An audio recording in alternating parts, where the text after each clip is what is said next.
Hello student, welcome back to our channel Aryabhatta Newton classes.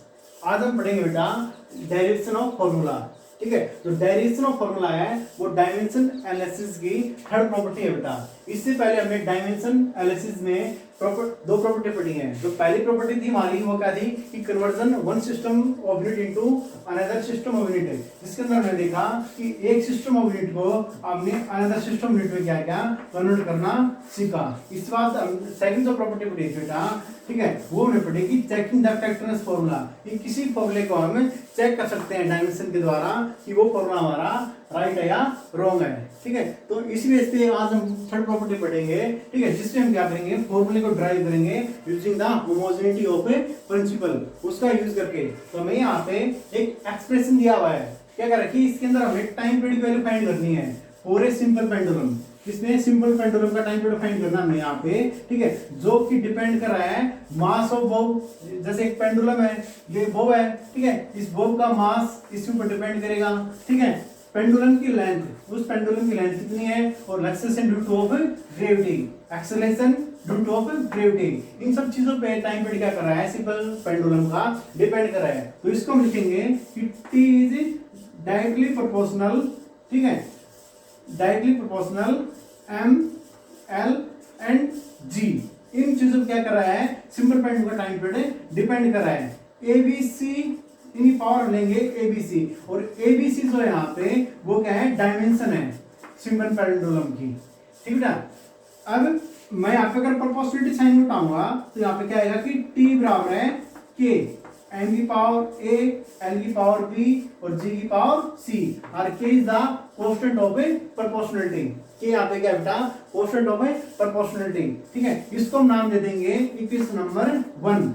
ठीक है, इस इक्वेशन नंबर 1 को हम क्या कहेंगे, डायमेंशन की फॉर्म में लिखेंगे। तो हम लिखेंगे कि राइट द डायमेंशन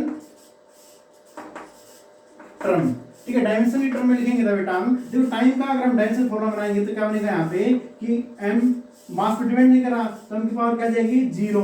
ठीक है, टाइम यानी कि लेंथ पे डिपेंड नहीं है तो l की पावर 0, और टाइम t की वैल्यू कितनी जाएगी, यहाँ पे पावर 1 आ जाएगी बेटा। ठीक है, k is constant quantity, no dimension. ठीक है, तो अब इसको 0 लिख सकते हैं यहाँ पे।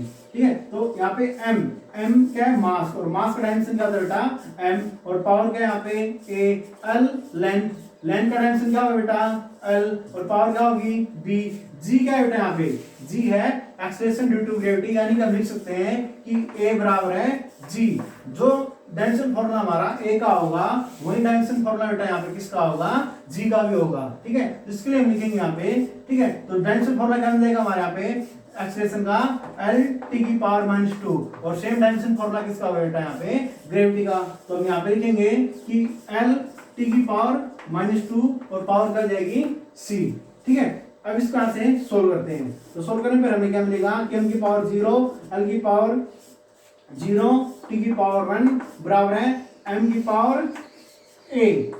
यहाँ पे देखो बेटा l की पावर भी है और यहाँ पे l की पावर क्या है c। ठीक है, बेस से में पावर क्या जाएंगे, यहाँ पे ऐड हो जाएंगे, ऐड होने पर हमें क्या मिलेगा, l की पावर b प्लस c, और t टाइम पीरियड t की पावर यहाँ पे कितनी हो जाएगी -2c।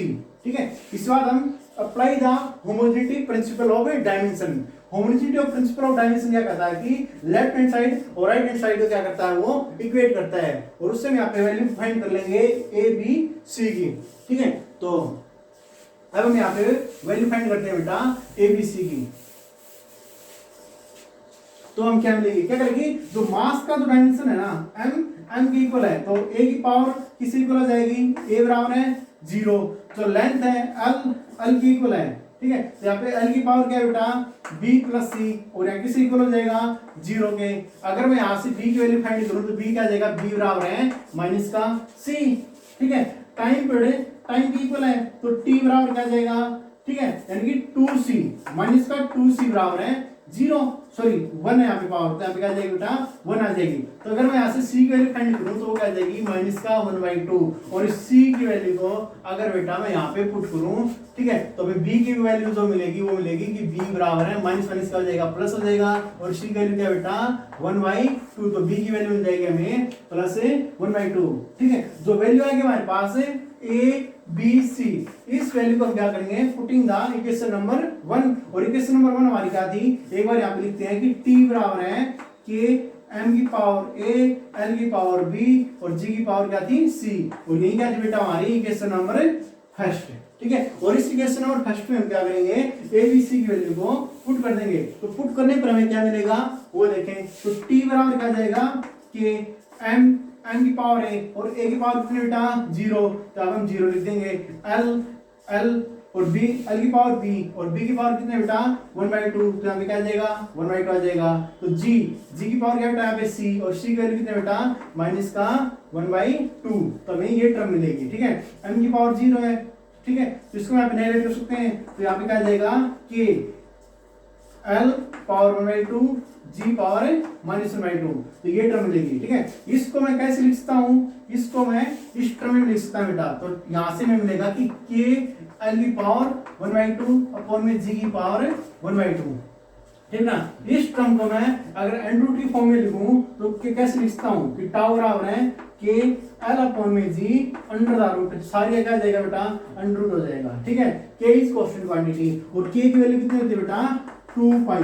अगर मैं यहाँ पे के की वैल्यू पुट कर रहा हूँ तो मुझे सिंपल पेंडुलम में टाइम पीरियड की जो वैल्यू मिलेगी वो क्या मिलेगी, under the root L upon में जी हो जाएगा, फॉर्मूला ड्राइव हो जाएगा सिंपल पेंडुलम का, ठीक है। और जो फॉर्मूला हमारा टाइम पीरियड का, ठीक है, तो हमने क्या देखा कि डायमेंशन के द्वारा हम किसी एक्सप्रेशन का फॉर्मूला ड्राइव कर सकते हैं using the homogeneity of principle of A dimension. Thank you.